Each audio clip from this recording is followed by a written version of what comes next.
I'm here with Professor Yule, and we're going to really talk about how we're going to cross these borders and talk about how we're going to collaborate and go really deep into this realm of human-computer interaction, human-machine teaming. Hello everyone, I'm Yule from Vietnam National University, University of Science. So this is my visit for the first time in the US, and it was really great. I had a chance to talk with Thomas, and we sat together, we discussed things, and right now we already conceived an idea about some certain collaborative research project that we might potentially doing in the next few months. We're gonna have three kind of robot. We're gonna have robot in the animal shape, which is the spot robot. And then we're gonna have another robot, which is like a tank, right? It's called like the husky robot. And then we're gonna have a humanoid robot, which is called Pepper. So the question is, how can we design a guided tour pre-recorded by these three robots that deliver any kind of remote visitor who will access, for example, web page of CSUN and can do the tour around the entire university. So this is a very interesting challenge in human-machine interaction, right? Yeah, that's a real, because people, I guess. So getting at the underlying technologies and what's needed, there needs to be like, oh, this is a bad marker. Oh wait, is it bad? Oh, it's the user error, right? The user error, right? So one thing I guess we could collaborate on and really getting at solving a lot of problems is this spatial, this is really squeaky, spatial mapping. Yep, right? Exactly. And spatial mapping, especially when we talk about older adults or helping find the way, we use this for GPS, but being able to do it even more granularly, that would just be an amazing way, especially for people who get lost, like myself. Yeah.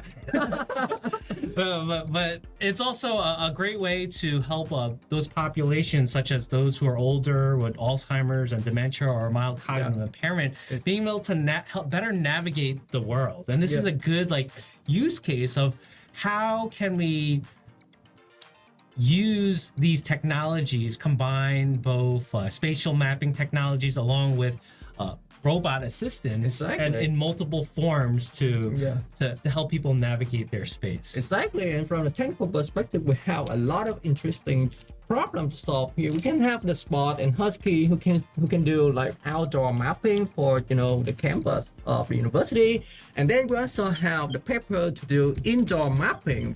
So for that, for example, if you are just looking for the way in the campus, we can use the data from the Husky and the Spot. And when you enter the indoor of certain kind of buildings, then we can transition to the data captured by the Pepper robot. This is really cool. Very challenging, but very promising technical problem here. And great. And I think how we can study this, right? We could ask people, post-interview about their experiences and everything. But we should do an observational study, because just to see how people interact with this is going to be one of the keys, whether it's even useful. So maybe we compare this experimentally. Let's just say a human tour, right? Yep. Versus a robot human tour, or just a human robot tour, right? Yeah. Does this add, right? Does this novelty elements really add to it, right? Maybe that could be one comparison we do. Yeah. Another one we can actually do is just a human just versus the robot, Yeah. We could even just do that and just to see, and then maybe we could even just have somebody just do a robot tour just to get like a general baseline of these groups, because they all of these will tell us different parts of the story. Right? Yeah, exactly. There would be a lot of things in order to investigate here. What would be the feeling if you're going to see things from the perspective of robot? What would be the feeling when you perceive how the surrounding people look at the robot? you're gonna be the robot in some sense, right? Because you are seeing the surrounding environment through the camera on the robot. What would be the effect here? What would be the human factors here? So there would be a lot of interesting things that we can investigate here from the psychology perspective. So we can actually, investigate different aspects of user experience and user psychology here. We can do things, for example, we can investigate what is the user experience when they are looking at the environment from the perspective of robot, and what would be the experience if they are in the position of the robots, because obviously they are looking at the surrounding environment from the perspective of the robots, so they will see the surrounding people looking at the robot. So what would be the experience, what would be the psychology there if they're in the position of the robot? Experience and psychology from the perspective of the robot. So there are several interesting things that we can investigate here. Imagine that robot and human will co-inhabit together in the future. So we might see things from the perspective of robots, whether it's going to be something effective or it's going to be something affecting on the user psychology and experience or not, and what would be the consequence of that, and how can we design in order to mitigate any kind of negative effect of such kind of psychological phenomenon. Yeah, because because exactly true. I would expect some people to have some issues on maybe acceptance of a robot, right? Yeah. Because some people might not like, what is this robot telling me in addition to a human? Yeah. Oh, is this even necessary? Because a lot of people design technology that's not useful. that really doesn't just get used. And one of the common element we share is it doesn't matter how cool the technology is. If it's not used, there is 0 point to it. Exactly. People wouldn't adopt it. People just discard it. This is where you see all these technologies on the dusty shelf, Exactly. Yeah. And another thing to look at, does it trust, right? Trust is a really big issue, and that we both really highlight, because you could have a great technology that's reliable, tons of money is poured into it, but if people don't trust it, they're not going to use it. Yeah. And trust, really, there's two parts of trust, right? There's an initial trust, and then there's that change, right? The longitudinal change trajectory of trust. Because, just like in relationships with people, everybody has these different baselines. They start at different baselines of trust, but then the change is the key, right? This is the key to really understanding trust, because people could, you develop trust over time, or you could lose trust. There's these different trajectories. Trust could just remain stagnant. Exactly. Or even just like an event, right, could change that trajectory, of trust. Yeah. So this is a really complicated and very personal and psychological aspect of any of these technologies. Exactly. That is the problem that we observe, for example, with touch mobile devices like iPhone, right? Since the introduction of iPhone, the trust of human on such kind of devices increased significantly compared to before. So this is a very interesting phenomenon that we should investigate with robots as well. Yeah, and do you remember when, before the iPhone, everybody used to have these BlackBerry keys, right? And I remember the biggest thing is like, how can somebody type on something that's not tactile, not physical, And now we look the other way, right? We're like, oh, now if having some sort of physical button phones, then it looks very outdated, right? Yeah, it looks outdated. Yeah. Sorry, BlackBerry. Rest in peace.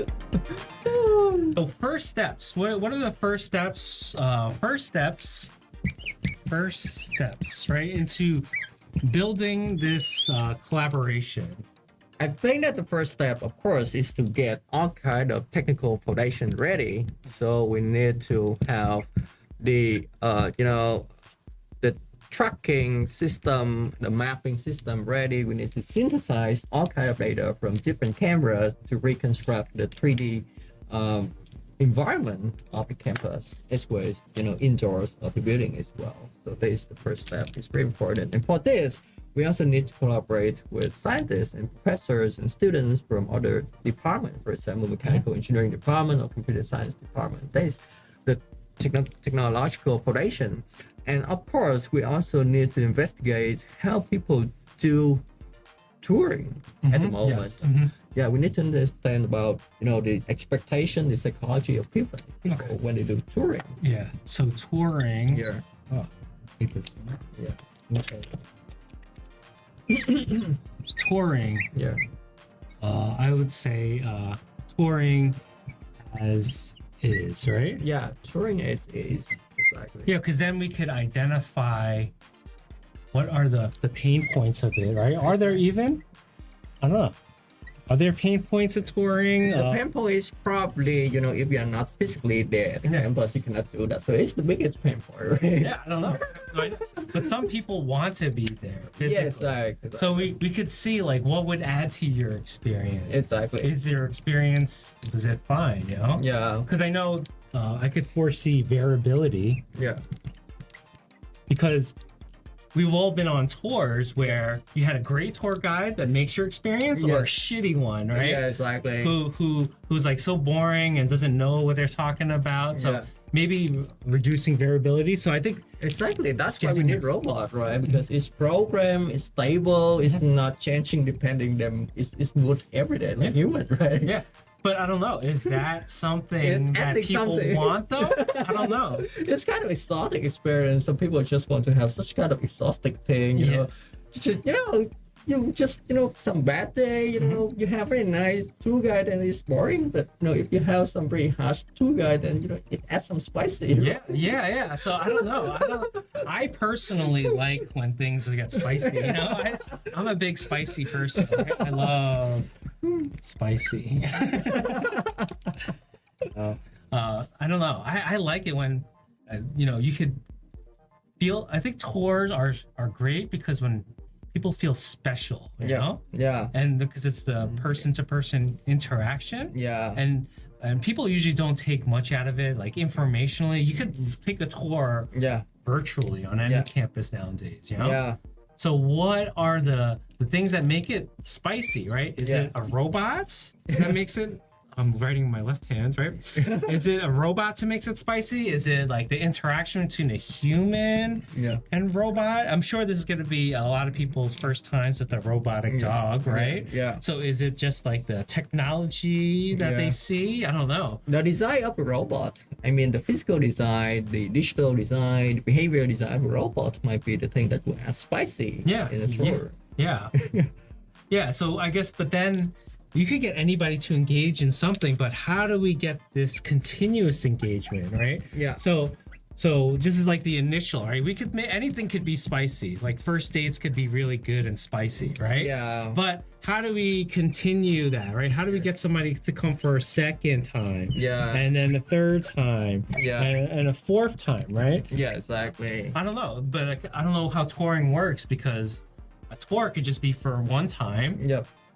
Or it could be for multiple times. Yeah. When I went to Vietnam for my honeymoon, right? Yep. That was like my initial exposure. Yeah. But now I want to go back because of my experience.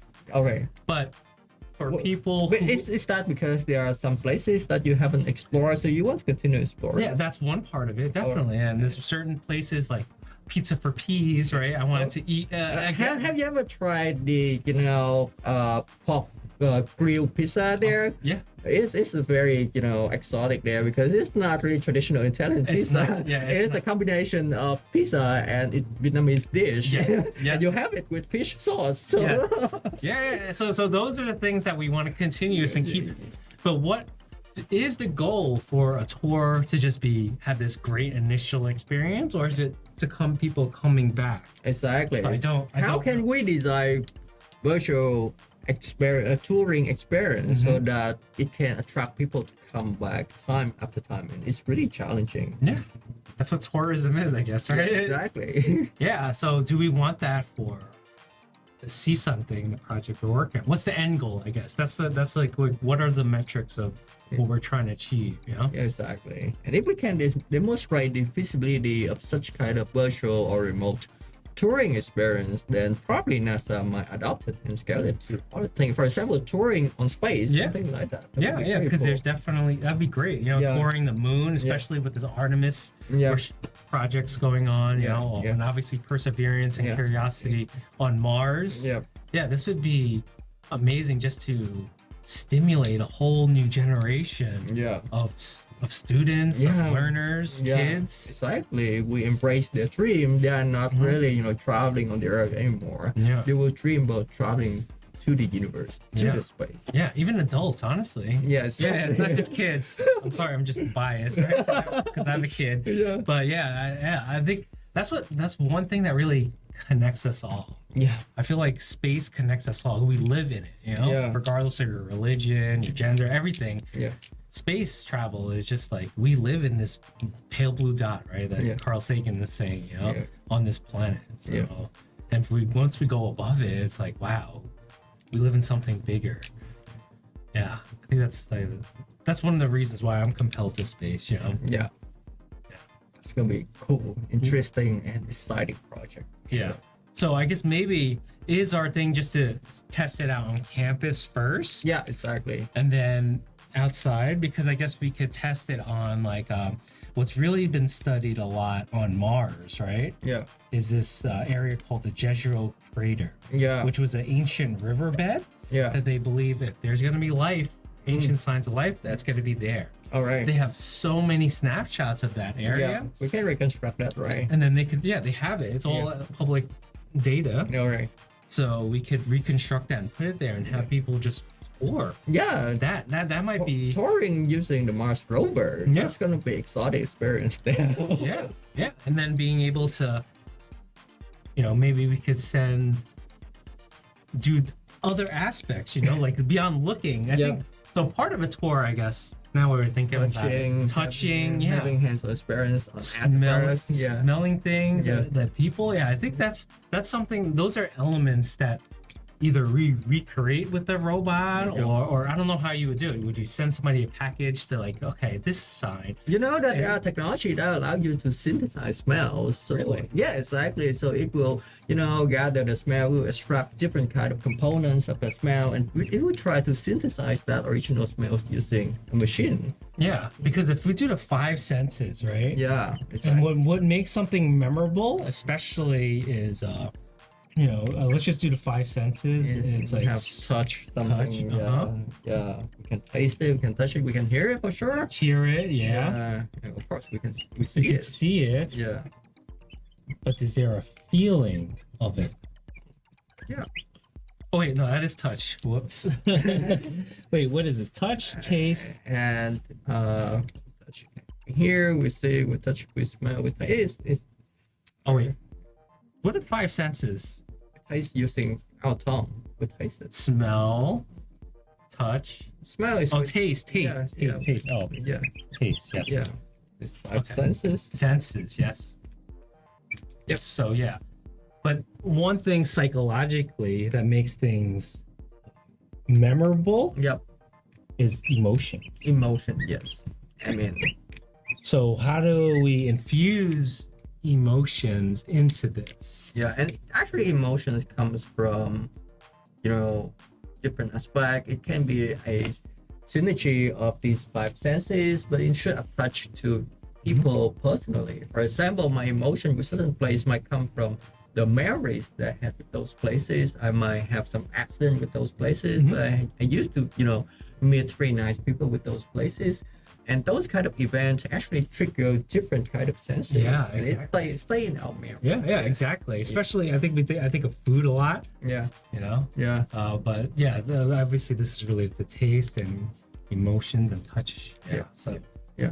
maybe this would be a good part of like us assembling some of the like, what do we want to actually get at? Yeah. And maybe one step we could also do is to building upon here is to build a logic model just to see what are the end goals.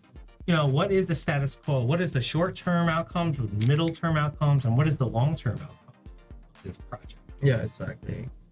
Okay. Yeah. Yeah, let's start there. There's a lot. Let's get started. I mean, we still have several cool things to explore. Yeah. We're looking forward to this collaboration. I hope we can start it soon. Yeah, I hope we could start it soon. And I think what we're developing together and co-creating together is going to be really impactful for society, but also for the students we work with, for the professors we work with. So, And also for ourselves. oh yeah, for ourselves, yeah. Ciao.